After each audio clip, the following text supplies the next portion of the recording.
आज के क्लास में हम लोग देखेंगे उपनिषद दर्शन। इसके पहले हम लोगों ने वैदिक देवता के बारे में पढ़ा है। वैदिक देवता में हम लोगों ने देखा कि बहुदेववाद, जिसमें कई सारे देवता थे जो प्रकृति से जुड़े हुए थे। उसके बाद एकेश्वरवाद आया, जिसमें एक ईश्वर को माना गया कि सर्वप्रमुख देवता है और उनके अधीन सारे देवता हैं। फिर उनसे भी प्रोग्रेस हुआ तो एक बार आया, जिसमें एक ही शक्ति है जो पूरे सृष्टि का संचालन करता है, वो खुद ब्रह्म है। तो ये हम लोगों ने देखा। तो ये वैदिक विचार है। वेद के बाद जो सबसे अंतिम भाग है उसको क्या कहते हैं? उपनिषद कहते हैं। उसी को वेदांत भी कहते हैं। इसको क्या कहते हैं? वेदांत। यानी वेदों का जहाँ अंत होता है, इस वेदांत पर टिका हुआ कई दर्शन है। और जितने भी दर्शन हम लोग पढ़ रहे हैं, सभी दर्शन का आधार क्या है? ये उपनिषद है। उपनिषद से ही सभी दर्शन जुड़े हुए हैं। मैक्सिमम केस में जो ज़्यादातर है वो आस्तिक दर्शन। आस्तिक दर्शन कितने हैं? छह आस्तिक दर्शन जो है, षट दर्शन जिसको बोलते हैं, वो डायरेक्ट इस पर जुड़ा हुआ है। और जो कि उसके विरोध में नास्तिक दर्शन आया, तो वो भी कह सकते हैं कि इनसे ही जुड़ा हुआ है। तो हम लोग देखते हैं कि बहुत ही ज़्यादा उपनिषद का महत्व है, इस कारण से क्योंकि इस पर ही आधारित दर्शन है। दर्शन में आप देखेंगे कि दर्शन के बाद जो और भी चीज़ें विकसित हुई, जैसे कि बाद में आया गीता। उपनिषद से निकला, इनके विचार से दर्शन आया, दर्शन का विकास हुआ, जिसमें से 6 और 3, 6 आस्तिक दर्शन, 3 नास्तिक दर्शन, ये भी है, ये डायरेक्ट जुड़ा हुआ है। इसके बाद खाली दर्शन को ही इन्होंने प्रभावित नहीं किया, इसके साथ साथ धर्म को भी प्रभावित किया। तो जितने भी दर्शन है उसका धर्म पर विशेष प्रभाव है, हिंदू धर्म पर विशेष प्रभाव। और गीता जो है, श्रीमद्भागवत गीता जिसको बोलते हैं पूरा, इस गीता का जो इसमें बताया गया है श्लोक के रूप में, जो विचार बताया गया, वो इतना सुंदर विचार है कि सभी वेद पुराणों का और सभी उपनिषदों का इसको कहा जाता है कि निचोड़ करके, जैसे कि नारंगी को निचोड़ते हैं तो रस निकलता है ना, तो वो रस है, इसलिए ये सार हो गया। ये सार किसका है? ये उपनिषद का सार है। गीता इतना इम्पोर्टेंट हो जाता है, इतना महत्वपूर्ण है, इसको उपनिषदों का निचोड़ कहा जाता है। इसके बाद हम देखते हैं कि उपनिषद का अर्थ क्या होता है। अर्थ के ऊपर पहले चल जाते हैं। उपनिषद का अर्थ जो है, आप देखेंगे 3 शब्द है इसमें, उप, नि और शब्द, ये 3 मिला हुआ है। तो पहले शाब्दिक अर्थ अगर देखते हैं तो इसका मतलब क्या होता है?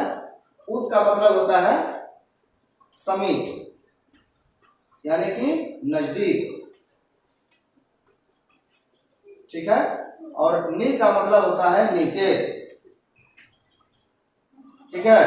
और इसका जो सद है, इसका मतलब क्या होता है? इसके कई सारे अर्थ हैं। तो एक जो सबसे पॉपुलर है, इसका अर्थ होता है बैठना। ये ज्यादा चर्चित इसका अर्थ है। तो एक आधार पर उपनिषद का शाब्दिक अर्थ के रूप में अगर हम देखें तो इसका अर्थ है समीप में, नजदीक में बैठ करके। और बैठना कहाँ है? नीचे। अब ये तो है क्या? उपनिषद तो एक ग्रंथ का नाम है, ये तो ग्रंथ है ना, कई ग्रंथ है उपनिषद के। तो ग्रंथ है यानी किताब है। तो किताब के पास नजदीक में बैठ करके, नीचे बैठ करके लोग क्या करेगा? इसका ज्ञान प्राप्त करेगा, इसको पढ़ेगा, इससे सीखेगा।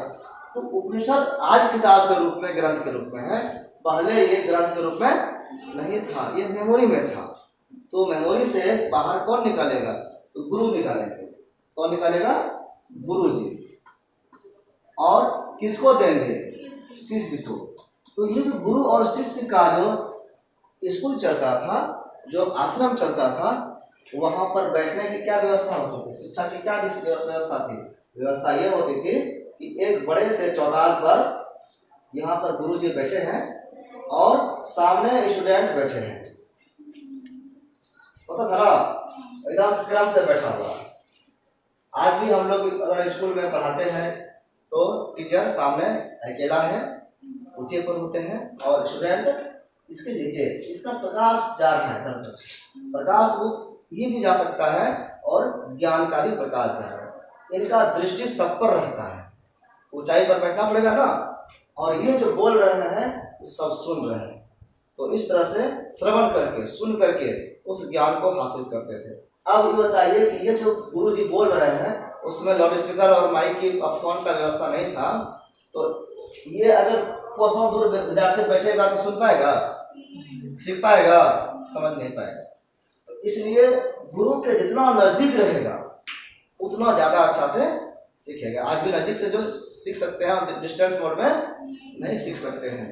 तो इसीलिए उपनिषद जो चीज था, चूंकि ये सार है, एकदम से निचोड़ है उपनिषदों का विचार, तो इनको सीखने के लिए गुरु के संपर्क में आना आवश्यक है। गुरु से दूर होकर के आप नहीं सीख सकते हैं। तो जितने इस समीपता क्या है, एक तरह से फिजिकली भी है, ये एक भौतिक भी है, और दूसरा क्या है, फिजिकली के साथ साथ आप इमोशनली भी नजदीक होते हैं, इमोशन भी जुड़ता है। आप जो है गुरुजी के साथ ही में बैठिए और आपका विचार नहीं मिल रहा है, गुरुजी आपको नहीं चाह रहे हैं, समझ गए ना, तो फिर आपको वो ज्ञान दे पाएंगे, या आप ही गुरुजी को नहीं चाहते हैं, समझ गए ना, आपको गुरुजी पसंद नहीं है लेकिन मजबूरी है कि इनके साथ रहना, तब वो कुछ बोलेंगे तो आपके दिमाग में नहीं घुसेगा। तो इसीलिए कहा गया है उपनिषद जो है समीप बैठना है और नीचे बैठना है। नीचे बैठने का अर्थ ही हो जाता है कि आप अधीनता स्वीकार की, क्या कि उनकी अधीनता, कि आप हमसे श्रेष्ठ हैं, आप हमसे बड़े हैं और हम आपसे छोटे हैं। शिष्य में राजा महाराजा के बेटे भी होते थे। कृष्ण पढ़ने गए, राजा का बेटा था ना, सुदामा गरीब बेटा था ना, गुरु के पास जब पढ़ रहे थे तो साथ ही बैठते थे। अगर ये विद्यार्थी कहेगा कि हम तो राजा हैं, राजकुमार राजा का बेटा है, आकर आप सुनेंगे, तो ऐसे नहीं पढ़ सकता है, ऐसे में नहीं पढ़ सकता है। तो नीचे बैठने से ही हमारा मनोबल पहले कम हो जाता है कि ना गुरुजी श्रेष्ठ हैं, हमसे बड़े हैं। तो अधीनता स्वीकार करते हैं, समर्पण हम करते हैं कि आप जो आदेश देंगे हम पालन करेंगे। लकड़ी का व्यवस्था करो, खाना बनेगा रात में, तो जंगल जाते थे लकड़ी लाने के लिए। तो शिष्य का काम क्या था, इनकी बातों को मानना। हो सकता है वो जो आदेश करते हैं उसी में शिक्षा का भाव आता था, वो काम कराने के साथ साथ सिखाते थे कार्य के माध्यम से। पढ़ाने लिखाने का काम नहीं होता था कि कॉपी लिखना है, शिक्षा काम से दिया जाता था, कर्म के द्वारा शिक्षा दिया जाता था। उसमें न किताब था न कॉपी था, तो शिक्षा कैसे मिलता था, तो बोल करके ना, खाली बोलेगा और सुनेगा समझेगा, उसको काम में प्रैक्टिकली करना पड़ेगा। जब तक प्रैक्टिकल नहीं करेगा तो समझ नहीं सकता है। तो अब शरीर से साथ रहने से, खाली फिजिकली साथ रहने से नहीं होगा, इमोशनली भी साथ रहना जरूरी है। अब कृष्ण को क्या करते थे, शांतिपन गुरु और उनकी जो वाइफ थी, गुरु माता थी, बेटे जैसा माना, अब बेटा बन गया, तो ज्यादा सीखेगा कि कम सीखेगा। तो जो साल भर में सीख रहा है, कृष्ण जी 64 दिन में 64 क्लास सीख लिए, जानते हैं ना, 64 दिन पढ़े थे। कितना दिन पढ़े थे? कृष्ण जिस समय ये कर रहे थे मथुरा में थे, ठीक है, मथुरा से फिर द्वारका चले गए थे, लेकिन मथुरा से ही गए तो मथुरा कहाँ है, उत्तर प्रदेश, और शांतिपन ऋषि का आश्रम कहाँ था, उड़ीसा में था। कहाँ था? उड़ीसा, भुवनेश्वर, वो बंगाल की खाड़ी के पास। यहाँ से सीखने वहाँ गए और 64 दिन में 64 क्लास जितनी उनको विद्या थी सारा सिखा दिए। अब अन्य विद्यार्थी नहीं सीख पाया, क्यों? क्योंकि वो फिजिकली तो साथ था, इमोशनली उतना नजदीक नहीं जा सका जितना ये चलेगा, ठीक है। तो कहीं भी अगर हम नजदीक जाते हैं गुरु के तो ज्यादा सीख पाते हैं। तो उपनिषद भी नजदीक जाने के बाद ही सही समझ सकता है, दूर से उतने अच्छा से इसको समझ नहीं सकता है, क्योंकि ये क्रीम है, सार है, सारी चीज आराम से समझ में नहीं आता है। कभी कभी आप देखेंगे होंगे कि मैथमेटिक्स जब पढ़ते हैं आपको पता है कि a² या a + b पर होल स्क्वायर बराबर कितना होगा, ए स्क्वायर प्लस बी स्क्वायर सीधा कर दीजिए 2ab। ये जो फॉर्मूला है ये याद कर लीजिए, सबको याद हो गया। लेकिन इस पर कैसे कैलकुलेशन करेंगे, कैसे मैथमेटिक्स बनाएंगे, हिसाब आएगा तो बना ही नहीं सकेंगे, तो काम होगा। तो ये फॉर्मूला है, कैलकुलेशन क्या है, ये फॉर्मूला है। अब फॉर्मूला पर जब तक आप 10 हिसाब नहीं बनाएंगे तो आपको ये सिद्ध नहीं होगा। आप कहेंगे ये कैसे होगा, यही कहे हुआ, तो इसको गुणा करके दिखाना पड़ेगा, सिद्ध करना पड़ेगा। प्रैक्टिकल जरूरी है ना, तो प्रैक्टिकल करने के लिए गुरु के नजदीक भी रहना आवश्यक है। आप बिना प्रैक्टिकल किए नहीं पढ़ सकते हैं। उपनिषद का जो ज्ञान है वो गुरु के नजदीक रह करके पढ़ाया जाने वाला ज्ञान है।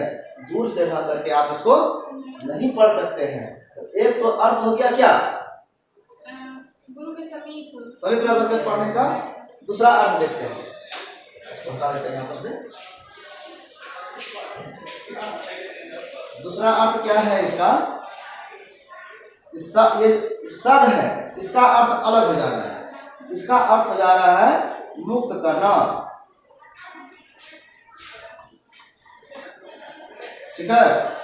अब मुक्त करना है तो यहाँ पर था सद का मतलब बैठना, तो गुरु के साथ में नजदीक में नीचे बैठ करके ग्रहण करना था शिक्षा। इसमें कहा है कि मुक्त करना इसका अर्थ है। तो उपनिषद ऐसा ग्रंथ है जिसका अध्ययन अगर साथ बैठ करके करते हैं, इसके समीप रहते हैं, तो ये हमको मुक्त कर देता है। यानी कि मुक्त का मतलब क्या, मोक्ष का रास्ता ये अग्रसर करता है।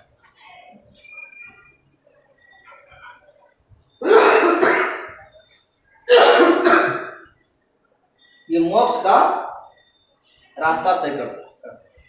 मुक्त करना का मतलब अगर हम उपनिषद को पढ़ेंगे तो मोक्ष के रास्ते पर हम आगे बढ़ सकते हैं। और ये कैसे होगा, मोक्ष कैसे होता है, तो मोक्ष होने के लिए अज्ञानता का हटना आवश्यक है। अज्ञानता का जो जंजाल है, बंधन है, इस अज्ञानता को ज्ञान के माध्यम से, कैसे, ज्ञान के माध्यम से इसको क्रॉस करते हैं और मोक्ष होता है। सभी दर्शन हम लोगों ने पढ़ा है कि अज्ञान ही कारण है, माया, अज्ञानता, अविद्या, ये सब चीजें जुड़ा हुआ है। और ये कैसे कटता है, ज्ञान से। अज्ञान कहाँ से होगा, उपनिषद से, दर्शन से। तो दर्शन का ज्ञान, उपनिषद का ज्ञान जो है वो क्या कराने वाला है, मोक्ष कराने वाला है। मोक्ष पाने के लिए इसका ज्ञान आवश्यक है, इसका अध्ययन आवश्यक है। तो कैसे ये अध्ययन करना है, उप मतलब समीप रह करके, नीचे बैठ करके। नीचे बैठना मतलब इनको श्रेष्ठ मान करके कि ये जो कह रहे हैं उनकी बातों को हम मानेंगे और उनको सुनेंगे, ठीक है। उनको सुन करके हम, अगर इसमें कहा गया बात जो है उसको अगर हम मानेंगे नहीं, तो उनकी अधीनता स्वीकार नहीं करेंगे, तो कैसे हम विश्वास करेंगे। किताब में जो बातें कहा गया है अगर उसको हम अक्षरशः मानते हैं, उस पर विश्वास करते हैं, तभी वो हमारे काम आएगा, नहीं तो फिर हमारे काम नहीं आ पाएगा, ठीक है। काम कब आता है, जब उनकी बातों को चुपचाप हम मानते हैं। अगर नहीं मानेंगे तो हमारा काम आएगा, नहीं आएगा। तो जितने भी इसके अर्थ हैं वो समीपता पर निर्भर करता है।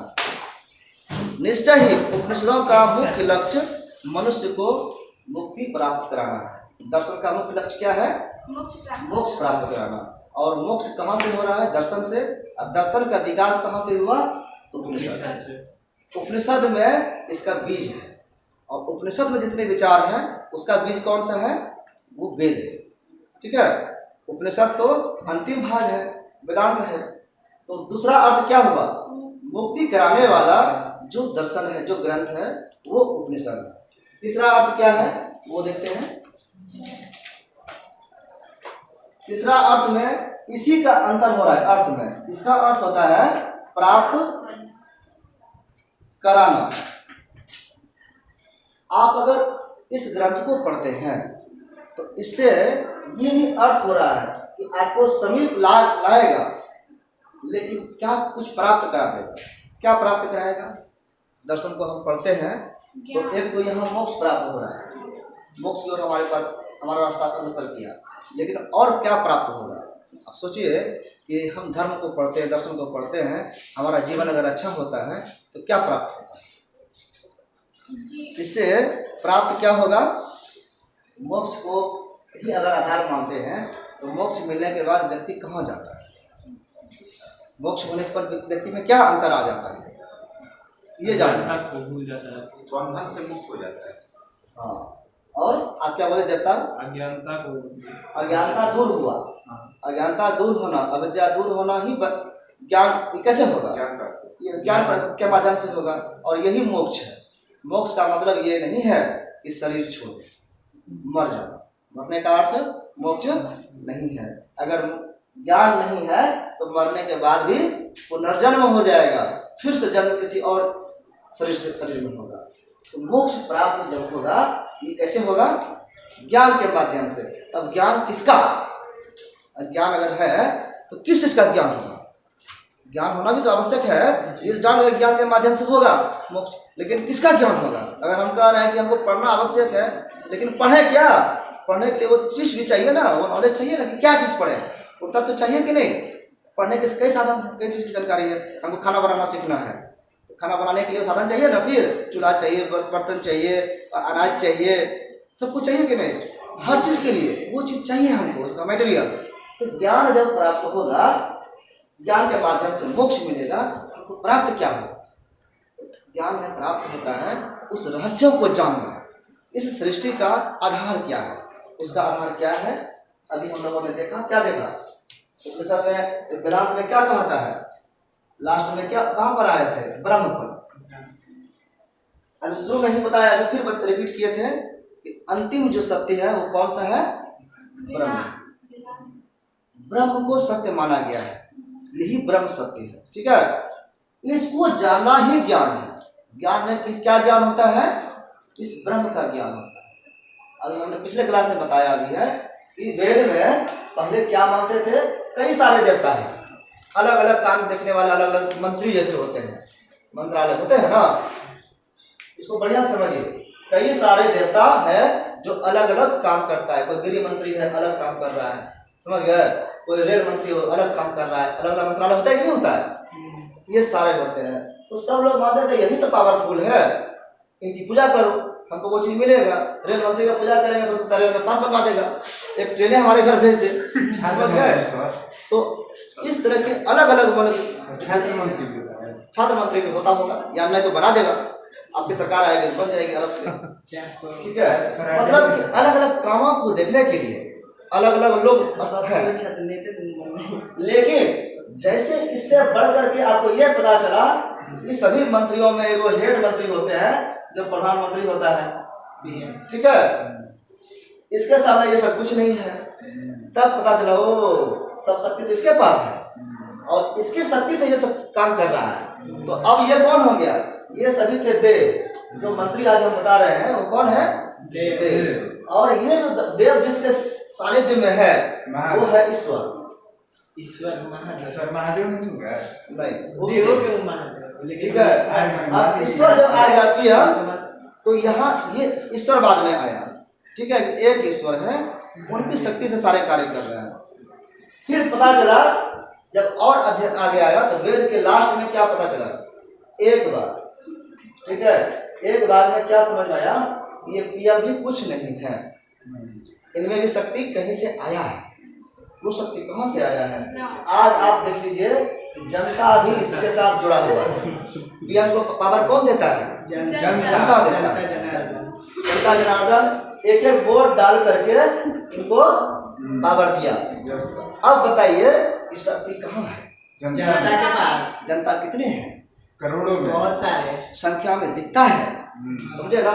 लगता है कि बहुत सारे हैं। ये उसी तरह से लगता है जैसे ये संसार बहुत बड़ा लगता है। लगता है ना, संसार बहुत बड़ा है, असंख्य है, गिनती नहीं कर सकते हैं। लेकिन इसको एक नाम दिया जाता है, जनता। जनता कितने हो गए? संख्या, जनता तो एक ही है। अब उसको पाठ करेंगे तब ना, किसी के वोट का अंतर तो नहीं है, सबका वैल्यू बराबर है। तो ये सारे जनता मिलकर के एक शक्ति का निर्माण किया है। इसका संचालक के रूप में पीएम है। तो ये जो शक्ति है पूरा संसार का, इसी को ब्रह्म कहते हैं। ठीक है। ब्रह्म से बाहर कुछ भी नहीं है, ब्रह्म ही मेन शक्ति। ये वेदांत का कहना है, उपनिषदों का कहना है। अंतिम बात क्या है? वो शक्ति ब्रह्म है। जैसे ये जानेंगे, अगर इस ब्रह्म को समझ में आ गया कि ब्रह्म ही पूरा सब कुछ है, ब्रह्मांड है, तो फिर आपके अंदर वो भेदभाव नहीं आएगा। ये जीव अलग है और ये जीव अलग है, हम अलग है तुम अलग हो, ये बातें भेदभाव वाली नहीं। और ये ज्ञान उच्च लेवल का है। ये ज्ञान होने का मतलब है मोक्ष प्राप्त। अगर ये नहीं आया तो मोक्ष प्राप्ति नहीं। समरूप होना, एक समान विचार हो जाना, ये आवश्यक है। तो हम लोगों ने इसका देखा कि उपनिषद का क्या अर्थ है। कितने अर्थ हो गए? 3 अर्थ। 3 अर्थ जो है किस आधार पर हो गए? शाब्दिक आधार पर। शाब्दिक आधार में उप और नि का एक वैल्यू है और सद का 3 अर्थ है।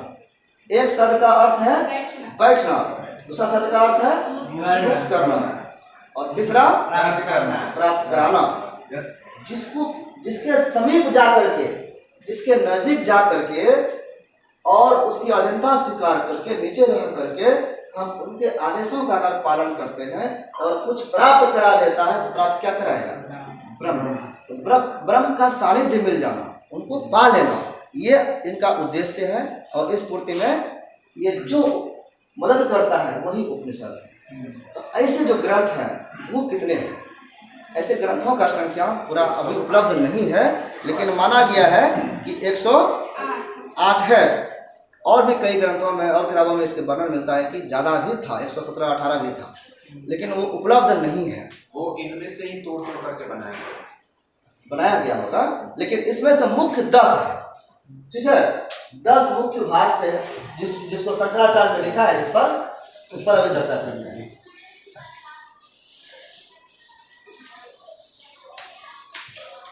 मुख्य उपनिषद कितने हैं? 10। उसका नाम क्या है देखिए, इस, दूसरा है कैम, तीसरा है कर, चौथा है प्रश्न, मुंडा, छठा मांडव्य, सातवां तैत्तिरीय,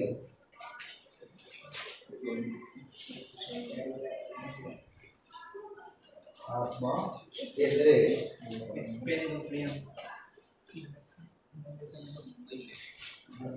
नौवां छांदोग्य,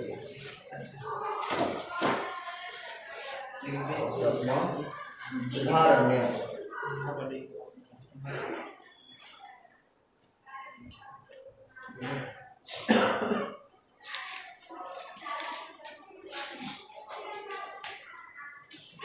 ये जो है 10 उपनिषद मुख्य है। इसके साथ साथ आप उपनिषद इसमें जोड़ते हैं, ठीक है। इसमें सभी शब्द में इसमें उपनिषद जोड़ देंगे तो क्या हो जाएगा? ईशोपनिषद, केनोपनिषद, ठीक है, कठोपनिषद, प्रश्नोपनिषद, प्रश्नोपनिषद, मुंडकोपनिषद, मांडुक्योपनिषद, तैत्तिरीयोपनिषद, ठीक है, ऐतरेय उपनिषद और छांदोग्य उपनिषद, बृहदारण्यक उपनिषद। इसमें बृहद जो लिखा हुआ है, बृहद का मतलब ही होता है बड़ा, विशाल। तो सबसे बड़ा इसका जो उपनिषद है वो कौन सा है? बृहदारण्यक। बृहदारण्यक यानी अरण्यक, इसमें अरण्य में लिखा गया है। तो आप कितने उपनिषद है इसमें किसी का नाम पहले सुने हैं आप लोग? इस कठोपनिषद का चर्चा कई बार होता है, बचपन में इसका कहानी रहता है प्रेरणा के लिए। इसमें कौन सा कहानी होता है ये आप जानते हैं? आप जानते होते? हम लोग भी 4-5 क्लास में सब रहता है, आप लोग पढ़े नहीं हैं? सर हम तो डायरेक्ट 8वां में सुनते हैं। गाँव से बाबा बोले कि हाथी मगरमच्छ का भी कहानी है। नहीं, जो क्लास में किताब में दिया बस हिंदी में रहता है, सबका हिंदी संस्कृत में रहता है। नहीं, इसमें कहानी है यम का। एक बच्चा पूछता है, क्वेश्चन करता है वो कठोपनिषद ने दिया है। सर फिल्म भी आया था हम नहीं हम हम्म? हम नहीं हम सर फिल्म भी आया यम यम है तो फिल्म भी है। हाँ सर देखिए अब ये उपनिषद रचना कब हुआ तो आप इसको देखेंगे तो चूंकि एक्चुअल में सही डेट नहीं बता सकते कब रचना हुआ। रचना होने में कई साल लगे होंगे, बहुत समय का पहले का बात है, लेकिन एक आधार बनाया गया है कि 300 ईसा पूर्व, ठीक है, बीसी, ठीक है, बीसी बोलते हैं इसको, इससे पहले सारा ग्रंथ लिखा गया था, ठीक है। और कब तक तो 1000 ईसा पूर्व से लेकर के, ठीक है, 1000 बीसी से 300 बीसी के बीच में ये उपनिषद ग्रंथ लिखा गया है। लेकिन यह एक मान्यता है, क्योंकि आजकल आप पढ़ रहे हैं साइंस, आजकल आप पुरातत्व विभाग भी है हमारे साथ, आजकल हम लोग देखते हैं कि हर चीज़ का प्रूफ चाहिए और हम लोग चलते हैं ये क्राइस्ट वाला, जब से क्रिश्चियन का हुआ शुरुआत ईसा मसीह वाला, तो उसको आधार मानकर चलते हैं, इसीलिए यही कैलकुलेशन पर हम लोग विचार करते हैं। लेकिन ऐसी बात नहीं है, कभी ऐसे लोग बोलते भी हैं कि वो हजारों साल का पहले का है, उस हिसाब से कहेंगे तो ये बहुत पहले रचना है। लेकिन जो बुक में जो है हम लोग उसको देखेंगे, ये कब का है, 1000 से 300 ईसा पूर्व। आज से कितना दिन हुआ, आज से बताइए कितना दिन पहले, 300 साल पहले नहीं यार, और आज से आज से बोल रहे हैं ना, वो ईसा पूर्व है 300। 2024 जब कुछ जोड़कर नहीं कुछ 2024 का पढ़िए 300 जोड़ेंगे 100 में तो 24 को छोड़े, 100 के सामने 24 कुछ नहीं है, तो 2000 प्लस 300, 2300 साल पहले लिखा जा चुका था, ठीक है, 2300 साल पहले ही, आप 2500 मान लीजिए इसको, 2300 से 3000 है, 1000 भी है ना, तो 3000 साल पहले से शुरू हुआ और 2300 साल पहले तक लिखा जा चुका ऐसा ग्रंथ है। तो कितना ये प्रभावी होगा, उस समय हमारा कितना साइंस आगे होगा, ये कितना विचार किया था। और ये भी उपनिषद जो है ये अंतिम भाग है, वेदों का क्या है, ये अंतिम संशोधित भाग है। इसके पहले ही सारे ग्रंथ, चारों वेद, उस पर संहिता, ब्राह्मण और सब वर्गीकरण किया जा चुका था। तो आप सोचिए कि 3000 साल पहले अगर उपनिषद लिखा गया है तो 2000 साल पहले लिखा गया होगा जरूर वेद। सर और ऐसा तो गौतम बुद्ध मानते थे ना, ये तो 600 ईसा पूर्व गया, वो बीच में ही है, वो उनका समय थोड़ा ज़्यादा है, 600 300 आप देख रहे हैं ना, उनका 500 समथिंग है, 600 ईसा पूर्व के आसपास है, बहुत ज़्यादा समय उनका नहीं रहा है। अब उपनिषद का पूछा जाए रचयिता कौन है, किसने लिखा, बता सकते हैं, बताइए किसने लिखा उपनिषद कौन लिखा था? हाँ तो भाई 700 साल तक लिखा गया, अगर इसी को आधार मानते हैं तो 700 साल तक कोई एक व्यक्ति लिख सकता है, नहीं सर, बहुत व्यक्ति लिखे होंगे, तो कई कलेक्शन हो गया ना, कई लोग न मिलेंगे सामूहिक रूप से, इसीलिए किसी का नाम नहीं बता सकते हैं, इसके कोई रचयिता का नाम नहीं। और जिसने भी लिखा, आज जब हम लोग कोई काम करते हैं अपना नाम मोटे अक्षर में छपाते हैं कि हम फल्ला है, वो नाम का व्यक्ति है, हमने ये काम किया, किताब में नाम रहता है। जैसे ये किताब है हमारे पास शोभा निगम, हम जान रहे हैं कि किसने लिखा। ऐसे में उस समय के लोग इतने निस्वार्थ होते थे कि अपना काम का क्रेडिट खुद नहीं लेते थे, उसको छोड़ देते थे ईश्वर को। तो किसी ने भी वेद में कहीं कुछ नहीं मानता है कि हमने किया है, क्या हुआ है, हमसे कराया गया, हम तो क्या है, एक माध्यम। ऋषि मुनियों को तो किसी ने ऋषि मुनियों को कह सकते हैं, तो सारे ऋषि मुनि, तो ऋषि मुनि एक नहीं ना ऋषि है, कई सारे ऋषि हैं, और इसीलिए विचारों में भिन्नता भी है कई सारे लोगों का। ये जो आप एक चीज और बता रहे थे, उपनिषद का जो अर्थ हुआ था, समीप बैठ करके पढ़ना सीखना, तो ये माध्यम था मौखिक। कैसे पढ़ता था, मौखिक। एक गुरुजी पढ़ा रहे हैं और सारे शिष्य उसको सुन करके याद कर रहे हैं, सीख रहे हैं। अब फिर शिष्य कभी गुरु बना तो वो फिर आगे फैला रहा है, तो जितने ब्रेन, जितने माइंड, उतने प्रकार के विचार, कुछ उसमें गुरुजी को मानने वाले रह गए फॉलोअर्स, और कुछ उनके भी संशोधित रूप को लेकर के आगे बढ़े। तो अलग अलग गुरु हुए अलग अलग समय में, और इसीलिए उपनिषद है इसमें विचार भी कई प्रकार के हैं। एक उपनिषद में भी एक ही प्रकार के विचार नहीं है, उसमें कई प्रकार के विचार हैं और इसलिए भिन्नता भी होती है। लेकिन सबका निचोड़ क्या है? इस उपनिषद का निचोड़ क्या है ये बताए? वो है गीता। क्या है? सभी उपनिषदों का सार है। कहा जाता है इसको, हम लोग जब कथा प्रवचन वाले बात सुनेंगे उसमें कहा जाता है कि कृष्ण एक गाय धोने वाले क्या बोलते हैं? जादू जी क्या बोलते हैं? गाय धोने वाले को क्या बोलते हैं? ग्वाला। अच्छा, ग्वाला है। कृष्ण जो है एक ग्वाला है, ठीक है, और उपनिषद जो है वो गाय है, ठीक है, वो गाय है। और कृष्ण, ये अर्जुन कौन है? अर्जुन है बछड़ा। ये कौन सा है? ये बछड़ा है। बछड़ा को ये छोटा सा बछड़ा है, यहाँ पे ये मुंह लगाया है। कृष्ण इसको दूध पिला रहा है, यानी कि कृष्ण है गीता के रूप में, गीता दूध का है, दूध गाय का पूरा निचोड़। इस तरह से गीता का सम्मान कैसे बढ़ा? क्योंकि उसमें सभी उपनिषदों का निचोड़ दिया हुआ है। अब आप बात करेंगे, हाँ लिख लीजिए, वो उसमें दिया हुआ है। इसके बाद और भी कई नाम आता है। आप कहेंगे कि ये तो हिंदू धर्म की बात है, इसका तो हिंदुओं के बीच ही महत्व है। इसके अलावा और कौन सा इसको लोग इसको जानते हैं? पूरे दुनिया में सभी भाषाओं में गीता का कम से कम अनुवाद हो गया है। दुनिया के सभी लोग इसको आज भी पढ़ने लगे हैं। इसके विचारक में जो इनसे प्रभावित तो सभी लोग हुए हैं। कुछ स्टेटमेंट बता रहे हैं स्वामी विवेकानंद। इनका क्या कहना है? इनका कहना है कि मैं उपनिषद पढ़ता हूँ तो मेरे आंसू बहने लगते हैं।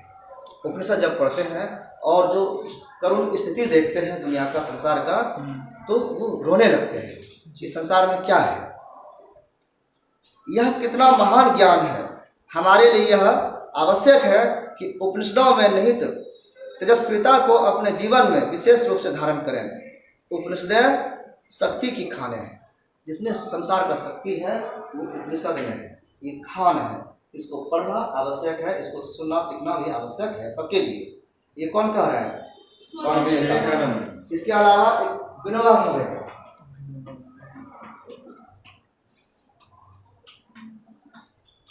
ये क्या कहते हैं कि मेरे जीवन में गीता ने माँ का स्थान लिया है।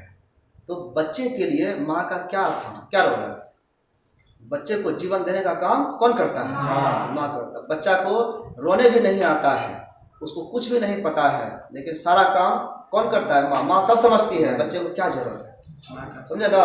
सारा केयर करता है और बच्चे को उतना सक्षम बना देता है कि वो सब कुछ फिर अपने से कर सकता है। तो माँ का इतना रोल होता है, तो जीवन देने का काम करता है। तो विनोबा भावे कहते हैं कि गीता जो है वो क्या है? हमारे जीवन में माँ का स्थान देता है। और इतना ही नहीं, वो कह रहे हैं कि वह तो उसी का है, लेकिन मैं जानता हूँ कि ये जो उपनिषद है, ये जो गीता है, वो हमारी माँ का भी माँ है। ऐसा नहीं सिर्फ मेरी माँ है, वो सभी की माँ है। माँ हमारी जो है उसकी भी माँ है। जैसे हम लोग कहते हैं कि चंदा मामा, तो चंदा मामा जो कह दिए तो ये किसका मामा है? सिर्फ मेरा मामा है? मेरे मामा का भी मामा है, समझ ना? उसी तरह से मेरे मामा कहते हैं कि उपनिषद और गीता जो है वो मेरी माँ तो है ही, मेरी माँ का भी माँ है। इसके बाद प्रोफेसर रानाडे हैं।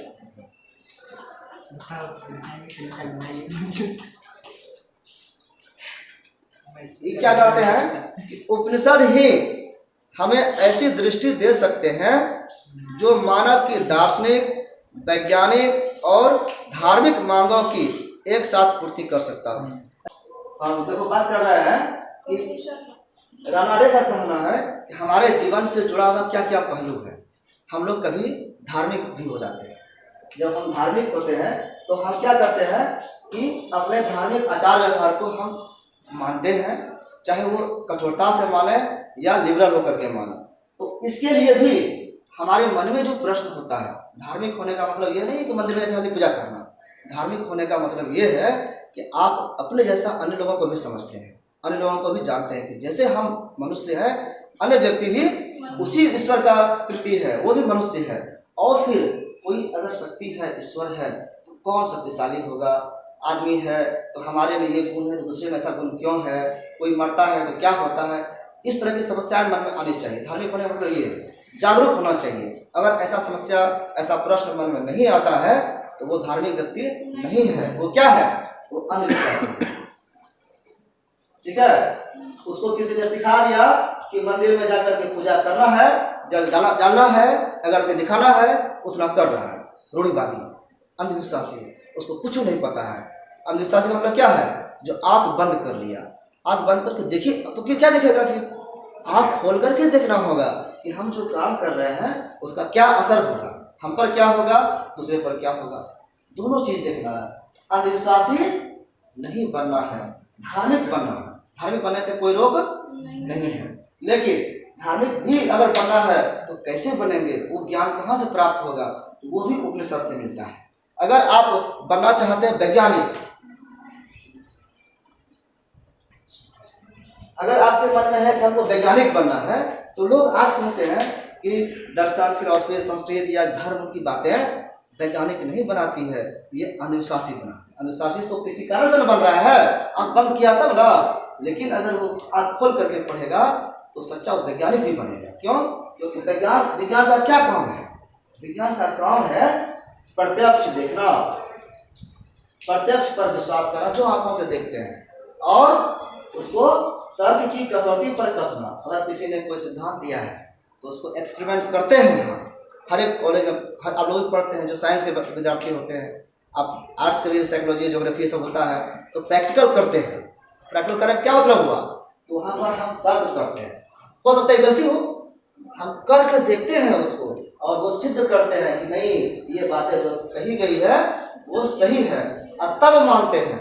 तो जब हमारे बातों पर, हमारे जब कसौटी पर कसते हैं और सही निकल जाए तो वो सत्य है। उस सत्य को वैज्ञानिक सत्य बोलते हैं। तो विज्ञान जो भी कहता है वो पहले प्रूफ करता है और तब उसको सब लोग मानता है।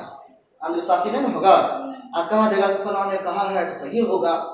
तो ऐसे में कुछ दिन सही रहेगा, अब बाद में वो व्यक्ति झूठ बोलेगा, उसमें मसाला मिला देगा और लोग कहेगा सही सही सही, तो फिर एक दिन वो गलती हो जाए।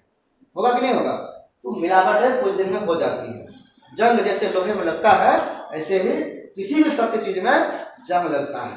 तो वो जंग ही अंधविश्वास है, उसको हमेशा साफ करते रहना चाहिए, तर्क की कसौटी पर कसना चाहिए। आप ज्वेलरी पहनते हैं, सोने का, चांदी का, आप जाते हैं मार्केट में, लेते हैं शुद्ध, आप पहन रहे हैं, आप 5 साल 10 साल के बाद जाइएगा, उसी ज्वेलरी के पास जाइएगा, कहिएगा आप ही से तो लिए थे और इतना ग्राम था, इसको लौटा दीजिए। वो उतना देगा आपको पैसा? उतना ग्राम का देगा? बोलेगा नहीं, इतने दिन में गंदा हो गया, इसमें घिस गया, इसमें मिलावट हो गया। बढ़ भी सकता है ना सब दाम। वो हटा माइनस कर देता है, दाम बढ़ा है ना, हम मात्रा की बात कर रहे हैं।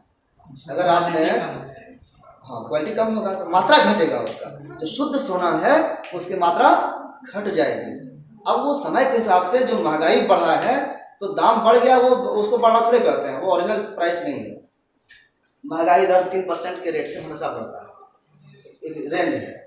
जो आज अगर 100 रुपया का चीज है, अगले साल 103 रुपया का हो जाएगा, तो ये नॉर्मल है।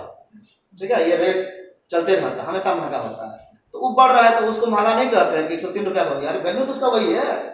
जो 100 ग्राम का पहले या 5 ग्राम का 100 रुपया था, आज भी 5 ग्राम का 103 है, तो सामान तो वही मिल रहा है, तो फिर अंतर नहीं है। तो उस तरह से ये वैज्ञानिक भी अगर बनना है तो आप उपनिषद पढ़ते हैं, गीता पढ़ते हैं, तो वैज्ञानिक भी बन सकते हैं। इसीलिए आज अमेरिका सब में सारे साइंटिस्ट को गीता पढ़ना आवश्यक किया है। सब लोग रिसर्च करता है, हम लोग पढ़ते हैं, एक श्लोक नहीं जानते हैं, तो हम लोग कहाँ से विद्वान बनेंगे? कुछ नहीं पढ़ सकते। इसके अलावा किसी को दार्शनिक बनना है, दार्शनिक भी बनने के लिए ये तो आवश्यक है। ठीक है, दार्शनिक, क्योंकि इसमें दर्शन है, इसी से दर्शन का उत्पत्ति हुआ है। तो दर्शन पढ़ना है तो बिना उपनिषद को पढ़े दर्शन नहीं जान सकते हैं। तो दर्शन दार्शनिक होना। दार्शनिक क्या मतलब है? दार्शनिक अंधविश्वासी नहीं होता है, वो इसी चीज का उपाय करता है, इसी के आधार पर करता है। दार्शनिक हमेशा तटस्थ रहता है। तो ये किसका कहना है? प्रोफेसर रनाडे का। इसके अलावा प्रोफेसर मैक्स मुलर का नाम सुने होंगे, बहुत विद्वान थे, अलग अलग सब्जेक्ट में इनका नाम रहता है, मैक्स मुलर। इनका क्या कहना है कि मृत्यु के भय से बचने, सबको मरने का डर लगता है कि हम मर जाएंगे तो क्या होगा, मृत्यु के लिए पूरी शक्ति से तैयार रहने, और अगर मृत्यु तो सबको आना ही है एक दिन, कोई भी जन्म लिया है इस दुनिया में तो एक न एक दिन तो मरना ही है। तो कब मरेंगे ये तो जानता नहीं है कोई, लेकिन अचानक मौत आ जाए तो बहुत डर लगता है। पता चले कि अब 5 मिनट में हम मर जाएंगे तो बहुत डर लगता है। जैसे कोई बीमार पड़ता है, हॉस्पिटल जाता है तो डॉक्टर टाइम देता है, समझे ना। जब डॉक्टर के पास जाइएगा, किसी एक्सीडेंट ही हो गया मान लीजिए, किसी का ऑपरेशन ही हुआ, कोई कोमा में चला गया तो डर लगता है ना। कोमा चला उस व्यक्ति को तो नहीं लगेगा, परिवार वाले को लगेगा। लेकिन होश है और पता है कि किडनी फेल कर गया, हार्ट फेल कर गया, कुछ समय का मेहमान है, या कैंसर में भी समय दे देता है कि आपका इस लेवल तक बढ़ गया है कि अब बचेंगे नहीं, 6 महीना में 2 महीना मर जाएंगे। उस व्यक्ति का डर इतना होता है कि आप सोच ले सकते हैं। हम लोग एहसास नहीं होता है क्योंकि हम लोग क्या है, अज्ञानी हैं, समझे ना, स्वस्थ नहीं है। मरने का कोई उम्र नहीं होता है। हमारे उम्र में भी लोग मरते हैं, 10-5 साल के बच्चे मरते हैं कि नहीं मरते हैं? कोई भी मर सकता है कभी भी। हम रात में सोए तो सुबह उठेंगे, इसकी कोई गारंटी नहीं है, लेकिन फिर भी हम भूले हुए हैं। यही माया, यही अज्ञानता। अज्ञानता को जानना कि जो सच है, जो सत्यता है, उसको स्वीकार करना। तो अब कैसे होगा? तो कह रहे कि मृत्यु के डर से तो सब डरता है, लेकिन उस मृत्यु के लिए तैयार रहना, इसके लिए कहा गया है कि हम रोज जब शाम को सोते हैं तो ये सोच लेना कि हमने अपनी ज़िंदगी जी ली है और जितना हमको कर्तव्य करना था, जो हमारा कर्तव्य था, जो काम करना था, हमने पूरा किया है। पूरा करने का मतलब कोशिश किया है। अगर कल हमको मौका मिलेगा तो कल हम वो और काम करेंगे। अंतिम सोच करके अगर कोई सोता है, मरता है, रहता है तो उसको चिंता नहीं होती, कम से उसको डर नहीं होता है। तो ये कह रहा है कि मृत्यु के लिए पूरी शक्ति से तैयार रहने और सत्य के इच्छुक जिज्ञासु के लिए, अगर ऐसा कोई चाहता है, जागरूक है, तो उपनिषदों के अतिरिक्त और कोई श्रेष्ठ मार्ग मुझे दिखाई नहीं देता। ऐसा अगर व्यक्ति चाहता है कि अपने जीवन को सफल बनाए, मृत्यु के डर को भगाए, हम मजबूत बने, अपना आत्मविश्वास को बढ़ाए, तो उसके लिए आवश्यक उपनिषद। उपनिषद के ज्ञान से मुझे अपने जीवन के उत्कर्ष में अभूतपूर्व सफलता मिली है। ये मैक्स मुलर कह रहे हैं, भारत के लोग नहीं हैं, ये विदेशी हैं। और वो कह रहे हैं कि हमने उपनिषद पढ़ा और उपनिषद पढ़ने से हमारे जिंदगी का, जीवन का उत्कर्ष हुआ, हमारा विकास हुआ। तो विदेशी लोग भी स्वीकार कर रहे हैं। उसके बाद और है, और 4 है, बता देते हैं उसको भी। Paul Dyson. पॉल डायसन कहते हैं कि उपनिषदें आत्मज्ञान और आत्म शांति का ऐसा अक्षय कोश है। ये कह रहे हैं कि ये उपनिषद में भरा हुआ है आत्मज्ञान, ज्ञान लेने की आवश्यकता है, और आत्म शांति भी उसमें बहुत भरा हुआ है। अगर आप इस उपनिषद को पढ़ेंगे तो मानसिक शांति, आत्मा की शांति होगी। ये ऐसा अक्षय कोश है जैसा संसार में अन्यत्र नहीं दिखाई देता।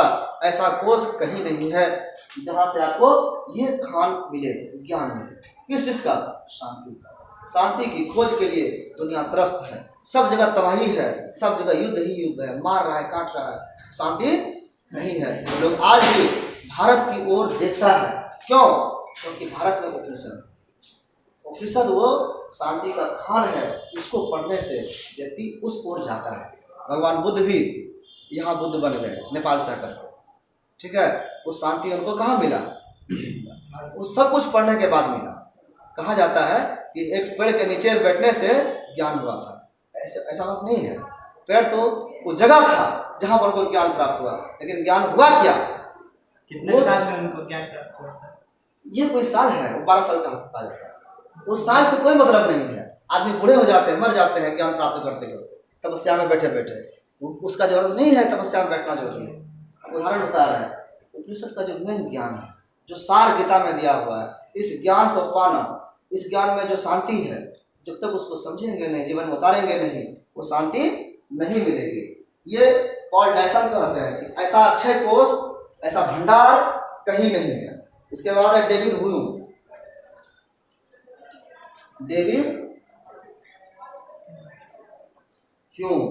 ह्यूम क्या कहते हैं?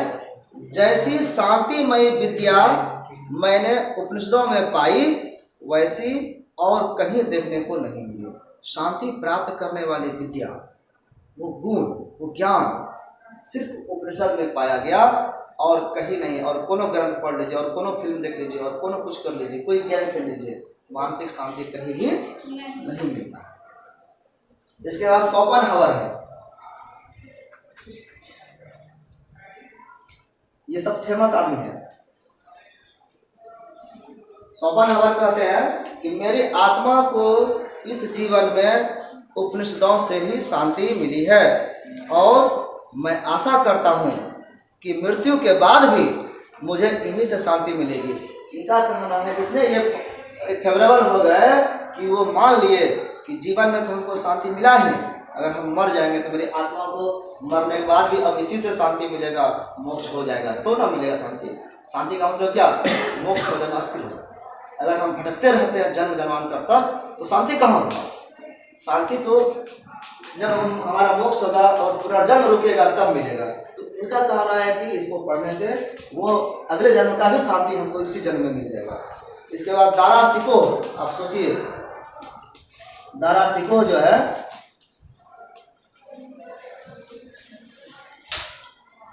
इस्लाम से जुड़ा हुआ व्यक्ति था।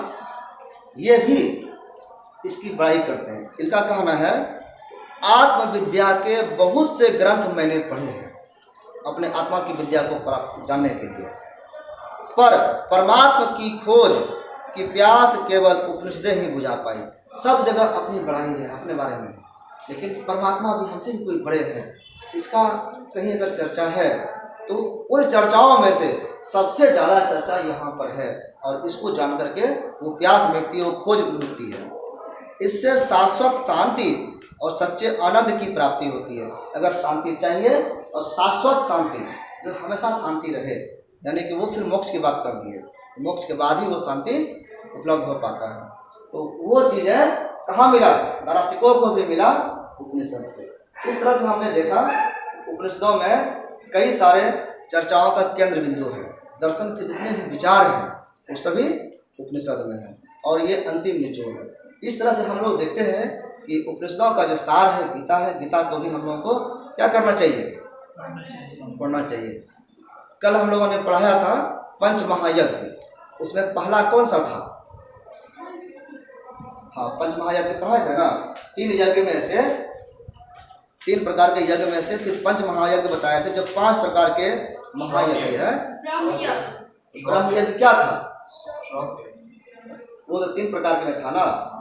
एक श्रौत, महायज्ञ में से पहला श्रौत था, दूसरा स्मार्त था, तीसरा पंच महायज्ञ में कौन कौन पाठ था वो ना भूल रहे हैं। श्रौत तो शुरुआती था यज्ञ करने वाला, फिर स्मार्त थोड़ा सुधरा, उससे पहले बलि वाला था, तो सबसे अंतिम वाला जो शोधित है, संशोधित, उसके बारे में बात की। पंच महायज्ञ जो आम आदमी हर एक व्यक्ति कर सकता है, वो उसमें से पहला कौन था? ब्रह्म यज्ञ। क्या आपको पता है ब्रह्म यज्ञ क्या है? याद है? ब्रह्म यज्ञ स्वाध्याय करना। स्वाध्याय किसका करना है? हमको कॉमिक बुक पढ़ना है, अखबार पढ़ने से स्वाध्याय शांति मिलेगी? कहाँ से मिलेगा? वो उपनिषद है, उपनिषद का सार गीता है। वास्तविक जो है शांति मतलब गीता से हो जाएगी। इससे अगर बाहर जाना है, इसे थोड़ा और गहरा ज्ञान देना है, उपनिषद की ओर जाना पड़ेगा। उपनिषदों में मिक्स मसाला भी है, उससे समझना, क्योंकि उस पर खाली फॉर्मूला नहीं ना है, फॉर्मूला के साथ साथ एग्जाम्पल वहाँ दिया हुआ। पहले के समय में कैसे सब सिखाया जाता था, आज भी आप सिखाते हैं, किसी बच्चे को सिखाते होंगे, आप लोग भी कहीं पढ़ाते होंगे तो देखेंगे कि किसी को समझाना है तो क्या तरीका अपनाते हैं? 2 तरीका। कि पहले सिद्धांत बता देते हैं, ऐसा होता है, और करके दिखाते हैं। दूसरा क्या है कि पहले घटने को दिखा देते हैं, अब फिर बताते हैं कि देखा ऐसा करने से ऐसा होता है। तो ऐसा नियम है। ऐसा बच्चों को सिखाया जाता है, विशेष करके जहाँ पर आप कोई कहानी के माध्यम से कुछ सिखाते हैं। जैसे आप स्टोरी सुनाएंगे प्रेरणाप्रद, तो कहानी जब सुनाया जाता है तो बच्चे समझ जाते हैं, और तब लास्ट में कहता है इससे क्या सीखा, तो उससे उत्पन्न जो शिक्षा लास्ट में रहता है उद्देश्य, वो एक लाइन का होता है, वो फॉर्मूला, एक लाइन का फॉर्मूला वो है गीता में, ठीक है। और वो जो बड़ा स्टोरी है वो कहाँ है, उपनिषद में। आपकी कितनी शक्ति है, आप एक लाइन में समझ सकते हैं कि नहीं, ये आप पर निर्भर करता है। अगर एक लाइन में समझ सकते हैं तो गीता समझेंगे, और नहीं तो फिर क्या पढ़ना चाहिए, उपनिषद। फिर वहाँ अच्छा से कहानी पहले सुनिए, कहानी से फिर मन बनाइए, और तब धीरे धीरे आप आइएगा गीता। 108 उपनिषद पढ़ना होगा, कम से कम 10 उपनिषद पढ़ना होगा। 10 उपनिषद पर फिर समझा करके भाष्य लिखा हुआ शंकराचार्य का, उसको पढ़ेंगे तब समझ पाएंगे। इतनी आसान भी नहीं है। अगले दिन हम लोग पढ़ेंगे, अब वो तत्व के बारे में पढ़ेंगे, क्योंकि इसमें देखिए जब उपनिषद में सारा सार आ गया तो दर्शन के कुछ तत्व हैं। वो तत्व क्या क्या है, जैसे कि परम तत्व है, वो अभी सबसे इम्पोर्टेंट क्या है, ब्रह्म बताया, फिर आत्मा, उसके बाद संसार भी है, जगत, उसके बाद आत्मा का मोक्ष और बंधन, ये क्या होता है, इसको पढ़ना। तो हम लोग अगले दिन पढ़ाएंगे परम तत्व, जिसमें ब्रह्म आता है। आज के लिए